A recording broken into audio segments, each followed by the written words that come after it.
Sorry, I've just seen in the comments, John's just like, number 1, the Roman leader, number 2, the Catholic Church, number 3, the Italian aristocrats. Sorry, is that the reason Titanic was so popular?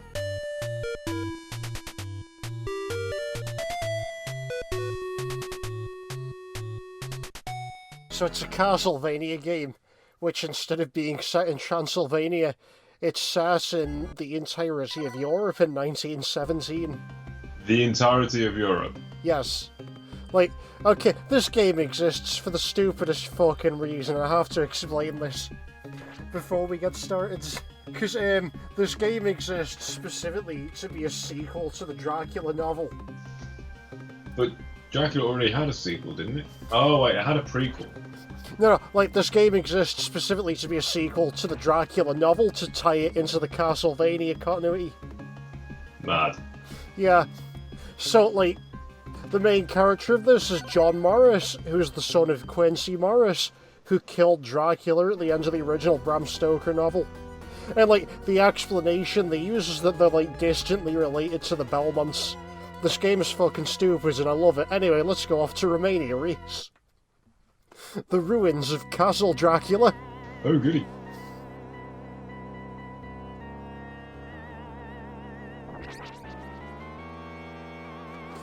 Oh, you ready for death? Because I fucking am. I wonder what you're going to encounter. I want to see what happens. Well, the first thing I want to point out is that dancing skull in the top left. Like, it's not even an enemy, it's just there as background filler. Oh dear. Glorious, glorious days in Sega Genesis sprites. Oh yeah, people often forget that Sega are very much still alive. Yep. Yakuza and Total War are their big franchises. Oh, God bless them for Yakuza. The story of the world's greatest masochist, at least according to us. You know, through the ruins of a castle, they don't seem very ruined. The windows are a bit smashed in.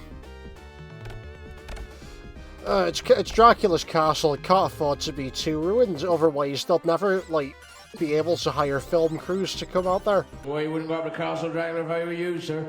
You get filmed if you go up there, it's sadly. Oh, Diddums, a few windows are smashed in. When's the last time you've been to the city centre on a night out? There's plenty of those. I mean, like, a year at this point, because of lockdown, Reese. Oh, yeah. Oh, dear. It's for... Ooh, when did I pick that up? Oh, Alien Isolation and Bayonetta, both published by Sega. Huh. Yep. Good times. Yeah, I'll give you that, though. Dracula's castle's in good shape for a building that's supposed to be ruined. Oh, because they managed to escape the war, probably. Sorry, are you trying to... Sorry, we're not even 5 minutes in. Are you trying to accuse Dracula of being a draft dodger? No, I'm saying his castle managed to avoid modern military equipment. Yeah, he just moved it. He just moved it a couple hundred yards to the left. Why would this castle be anywhere near a battle? It holds no strategic importance otherwise, because local folk would say blood-sucking vampires live there. Well, no, it holds no strategic importance now, because Dracula moved it. You can't just move a castle, he can move himself, transport himself to London with some Wallachian soil, and that's about it. For the record, this is like the one time I'm not being fucking mental, because the Castlevania castle actually does move. Oh, does it? Yeah. Oh, it's how it comes back every year. Ooh, that guy up there is not happy. Oh. So why can't you move it to a place where it wouldn't get ruined? I don't know, it's Dracula. I'm not here to question the psychology of Dracula. I'm just here to murderize him. Murderize? Murderize, we have to invent our own verbs. I think that's called being beaten to death. No, there's a fine difference between being murderized and tenderized. It's the difference between having a fine wine and having, like, boxed wine. Botched wine? You mean corked wine? No, boxed wine. Oh, boxed, right. It's a really cheap wine. The kind of stuff that you put into a sauce. Yes, just keep it in the fridge, you'll be fine. Or the kind of thing that you can tolerably drink after your first glass of wine or your first bottle of wine, Yeah, have like 4 bottles of the good stuff, and then you can drink some terrible boxed wine. What you do is if you're at a house party or something and everybody's a bit drunk, or as some people say, wine drunk, you go into the kitchen. You say, "I'm gonna get you guys some more wine." So you open up the boxed wine, you pour it into the glasses, and after a couple of glasses of wine or whatever tipple they're drinking, they'll be none the wiser that it's actually boxed wine. They don't care as long as they're drinking A, wine, and B, something that will get them even more drunk. I swear to God, there was an episode of DSP Tries It where he tried boxed wine and just somehow managed to fail horrifically at drinking fucking boxed wine. I just know once DSP tries it, whereas the smoke alarm is going in the background, and he insists on filming during the alarm. You probably hear an incredibly annoying, high-pitched droning sound going on. When he forgot to actually unbox the game during his fucking unboxing. How is it physically possible for someone to be so stupid? I don't know. Like, Phil's amazing. Like, in the amount of detail that you have to fucking study his life in. Like, seriously, the amount of lore contained within each fucking DSP saga is amazing. They had one recently where he's been banned from Twitch. It can't be that stupid because he got different properties, so he's obviously got some sense. No, he only got a property because his aunt died or some shit and left him the apartment. So that's just easy money then, he can just rent that out. No, this is the thing, because he didn't bother to rent it out, and also he claims that he couldn't figure out how to sell it, so it was just draining all of his cash. Just get a financial advisor, for God's sake! Get anybody! Reese, this is the man who got audited by the government for spending 20 grand on a WWE mobile game. Like, never underestimate the stupidity of Darkside Phil. Oh, God. Anything that you'd like to tell us about Romania, by the way? Romania and its apparent giant dinosaur skeleton. Well, I don't know why it has a giant dinosaur skeleton, but... It's the rare Romanian T-Rex. Go on. I don't know what you want me to tell you about Romania. There's obviously not a very specific question. It's very broad. I can't tell you anything about Romanian skeletons, about spooky, scary skeletons that send shivers down the spot. I mean, did Romania actually escape the First World War? How does one define escaping the First World War? Do you mean just walling themselves off like Switzerland and then just shooting down any plane that flew overhead or anything like that? What do you mean? That'll do. Hang on a second, the Black Knights come. None shall pass. It's merely a flesh wound. Yeah, no, let's go with that as an explanation, and then you just tell me if you can think of anything off the top of your heads. Yeah. As to the question, did Romania manage to avoid the First World War? The answer is absolutely not. Oh my, he is actually lost it. Romania got fucked. Remember, I am on a delay, so... Mm-hmm. So yeah, Romania was part of the Allied powers, and they lost initially against the... Well, I say the Allied powers, the Entente, to be accurate. The Entente, i.e. our side. And they lost against the Triple Alliance. It was the Germans, the Austro-Hungarians, and the Ottomans. But yeah. Is this a real location, Reese?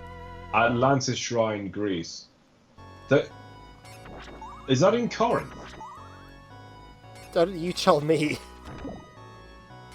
They've put it in the Corinthian Isthmus. There's a tiny little isthmus between mainland of Greece and that peninsula. Corinth lies there, the Corinth Canal. Alright. They famously walled off that part of Greece. Very easy to do because the land is so thin. Probably fictional then. Ooh, I love the water physics. Yeah. So, yeah, Romania initially lost and had to cede much in a treaty. It was then undone. So, this was obviously before the Triple Alliance actually lost the First World War. But part of the terms were that Romania effectively lost access to the Black Sea apart from commercially. They guaranteed commercial access to by way of the city of Constanza, but the treaty they signed with the Triple Alliance, Central Powers, the Central Powers is a general historical term, included allowing the Central Powers use of its railways to get to Odessa, which obviously meant that they could open up another front with Russia. And these Central Powers being obviously Bulgaria to the south and the Ottoman Empire farther south. Full of furniture for some reason. Yes, and there was a part of a piece of land called Dobruja. They were to cede all of that to, I think, Bulgaria, as far as the Danube.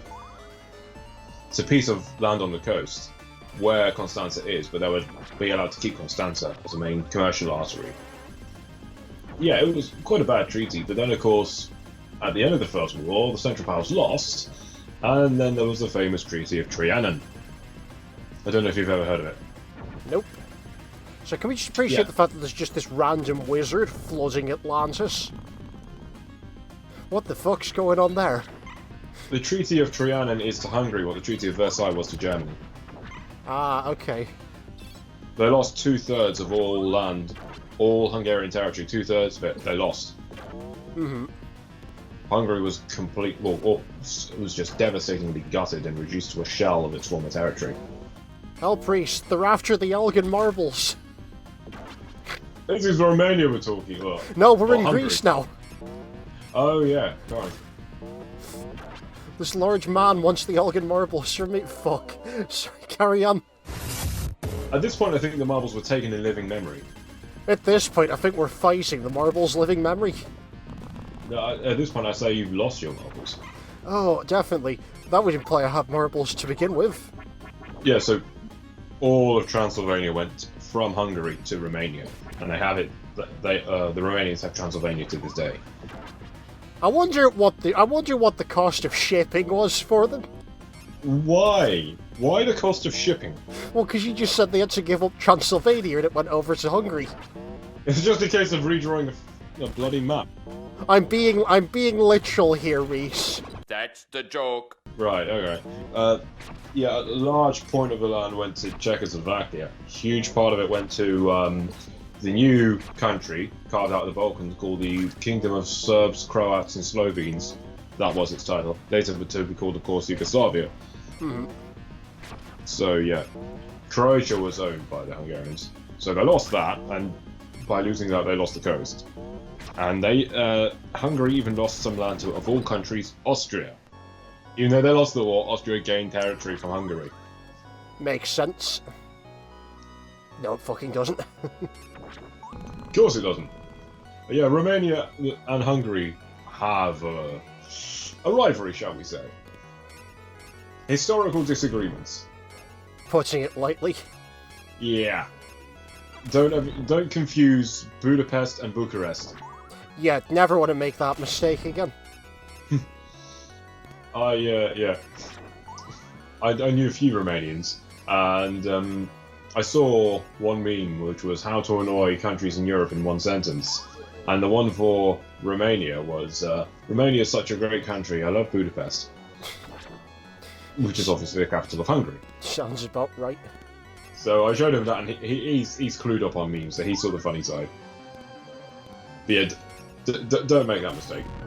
Bucharest is the capital of Romania. In Romania, they call Bucharesti.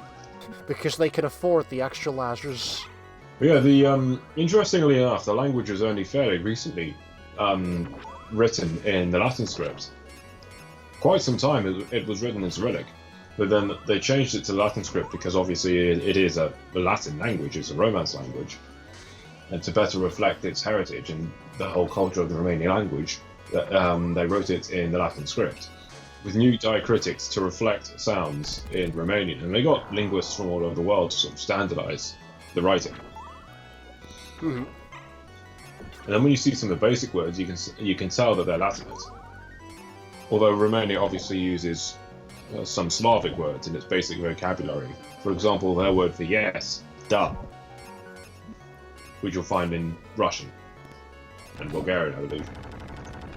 I think the first written document in Romanian, or the earliest written document in Romanian, is a letter to an Ottoman commander, or an underling under the Ottomans, because Romania, I think, was a client state of the Ottomans. Please send more chairs. No. Some famous letter, but I think it was written in Cyrillic, and that is regarded as the earliest example of what can be called the Romanian language. Just a general standing there in the field. No, you fool, I said to write this in acrylic. You muppet. I just think it's a great irony that one of the most unlikely places to find a Romance language, a lot of people often forget this, it turns out to be one of the most unruly places of the Roman Empire. Dacia. The Roman Empire was a weird mixture, though. Oh yeah, the Romans had a lot of problems trying to pacify Dacia and control it. And funnily enough, Dacia became one of those places where Latin survived and evolved into a language today. This isn't the only place in Eastern Europe where Latin started to evolve. There was Pannonia too, which is modern-day Hungary, but Pannonian Latin died. And then there was Dalmatian. I think it's somewhat closer related to Venetian, I think. But yeah, Dalmatian survived only till a couple of hundred years ago. I'll be honest with you, going back a second, I think that you could just take that sentence and remove the bit about the country, and then you've summed up Rome's history pretty much. Just, Rome had some problems. Rome had some problems. Just a few. Yeah. The decadence of the empire notwithstanding. Caligula. He was one of the earliest emperors. Yeah, he was still a fucking crazy man who made his horse a member of the Senate, though. Yeah. Oh look, there's a song, the Titanic, Reese. Oh, I didn't even see the ship in the background. Yeah, I've only just noticed as well. Still in Attica, this is. Or no, not Attica, still in somewhere in Greece. Corinth, I think it is. I'm the king of the world. Oh, and now I drowned from falling like knee-deep in the water. You should have stayed on the door, unlike Jack. Yeah. I don't get why that film was so popular.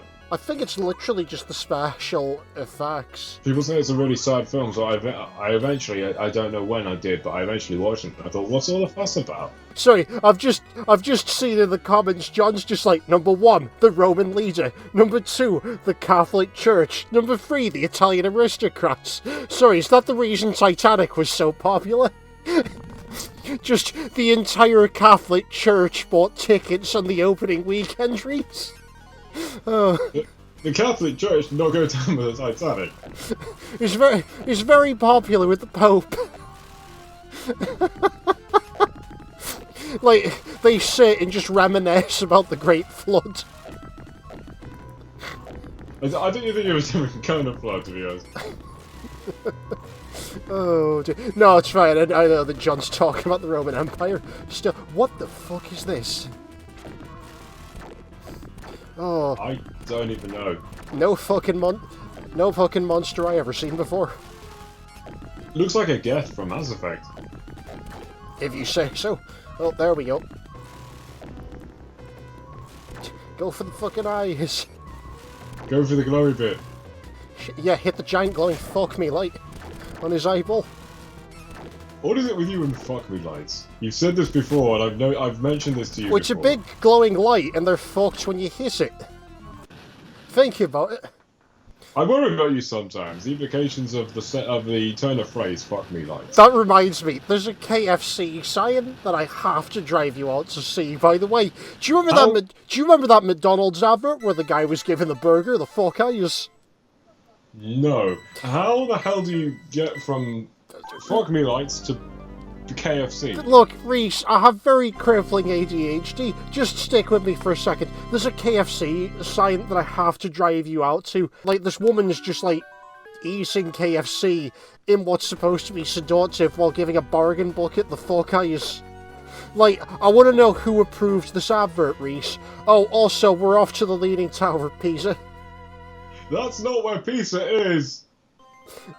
Oh, okay. Yes, it is. We just saw it on a map. That's Genoa! That's Genoa! Pisa's farther south than that. Pisa's in bloody Tuscany. Okay, but does the tower know that, in all fairness? Everybody knows that that's the Leaning Tower of Pisa. Yeah, but does the tower know that? It's an inanimate. It's a fucking building. How can it know where it is? Well, I don't know. I'm not the tower's manager. Sorry, can I ask you a serious fucking question just while we're here? So, I see the tower's over there. I see the tower. What the fuck's the name of the building in front of the tower? I don't know. I've never been to Pisa. Okay. And I don't know if they've just taken another building from Italy and superimposed it in front. I mean, probably. They just said we're going to have a level in Italy. I don't know, just stick any Italian building. Just all the pictures and videos I've seen of this tower, it's to the side of or not near another building. It could be worse. I saw another game that was even worse, where, like, I forget what game it was, but, like, it had a level set in Italy, but, like, in the background, they'd stuck the fucking Colosseum in the background artwork. What's next? Are they gonna set this in, supposedly in Berlin, and have the Brandenburg Gate in the background? But it turns out that they're all the way in Bavaria or somewhere. Oh, just wait. Also, I love the fact that the stairs are going the opposite way to the tower's lean. Yep. The stairs just had to readjust themselves. Or someone just went in and just built a new staircase. You know the funny thing about the Leaning Tower of Pisa? Like, it's constantly tilting by like an inch every year or something. But it's really funny because, like, they have the technology to fix it. Like, they have the technology to fix it, but they're not allowed to, because if they did, it'd stop being a landmark. Yep. So they have to find ways to stop it. It's actually, like, toppling over properly. They have to find a way to stop it without making it not lean. The Tower of MC Asher. Yeah, pretty much, John. Yeah, the thing you have to understand about Italy is pretty much everywhere they build in a city, they come across an ancient ruin in some way, shape or form. So regulations are, well, there are plenty. You can't really do anything in Italy without regulations or dealing with some level of government, of which there are many. There are layers of government. So to preserve the cultural heritage of the country for future generations and to leave ruins as unspoiled as physically possible, you have to go through all sorts of permits, all sorts of plans, all sorts of committees or something like that, just to make sure you're not destroying Italy's cultural heritage just to build a motorway or something. Unlike the Greeks, who just got rid of Frankish Tower.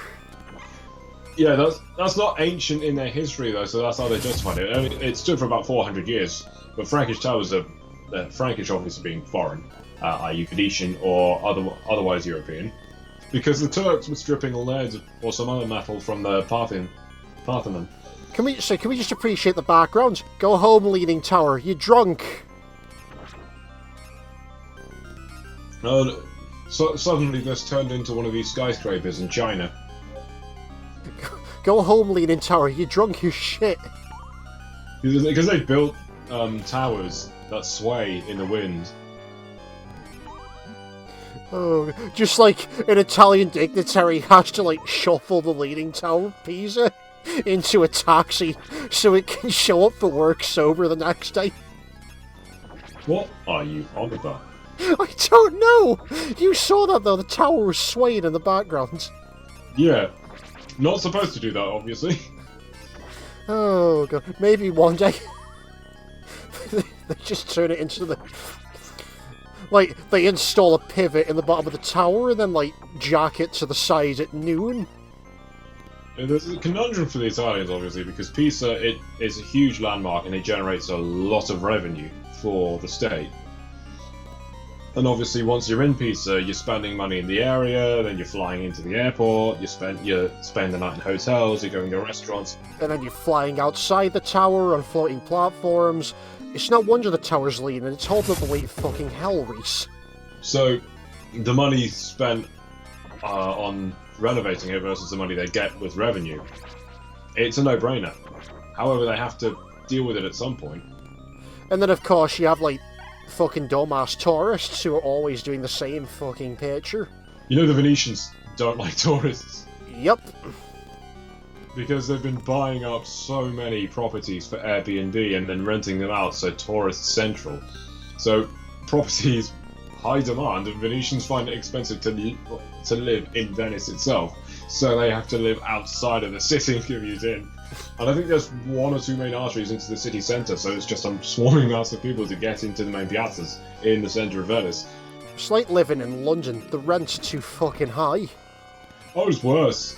It's worse than living in London for a different way, because for ages cruise ships were allowed to sail right next to the city. And the good old sail-by salute. The locals hate it. Venice was never designed to be anywhere near huge vessels, so the foundations that the city were built on can't withstand that. So they banned cruise ships from going anywhere near the city because of, obviously, the presence of such a large body in the water would displace water so much and cause vibrations that damage the city's foundations. And unless they want to see huge sections of the ancient city crumble into the bay, into the lagoon, they ban cruise ships. Daily reminder: Venetian actually Venetian language exists and is very distinct. Oop, shit. Fucking gargoyle on top of the leaning tower. Ooh, that's good graphically, though. Look at that fake 3D. On the tower floor, I mean. Yeah, I get you. Yeah, but the Venetian language is quite distinct. If you look at a sample text on Wikipedia, and I'm sure there are people on Wiki Tongues. Have you heard of that? Nope. I'm assuming it's a language wiki, though. Oh, yeah, it's a great resource. It's on YouTube. It's a channel that documents people speaking in these native languages. A lot of times they can be really, really obscure languages. And a lot of languages in Italy, a lot of languages in the south of France, a lot of them in Spain, dialects of Arabic, Berber languages, Tungusic languages, all sorts. People speak them, even Ainu. Yeah, so they've got all sorts of people speaking on there. They've got people speaking in Basque and some Gaelic languages, some Celtic languages. Even the fake meme language that is Esperanto. No, I will never take it seriously. Learn a real language. And on that note, it's time for us to end the episode there. What have we learned today? Esperanto is a fake language. Never waste your time on it. I don't care. Esperanto is a fake language, and the Leaning Tower of Pisa needs at least 6 coffees so that it can sober up properly for work. Anything that you'd like to add, Reese? Nope, apart from, what was it? Jones was saying stay safe. I'd say stay in school and don't learn Esperanto. Yeah, stay in school and don't get as drunk as the Leaning Tower did.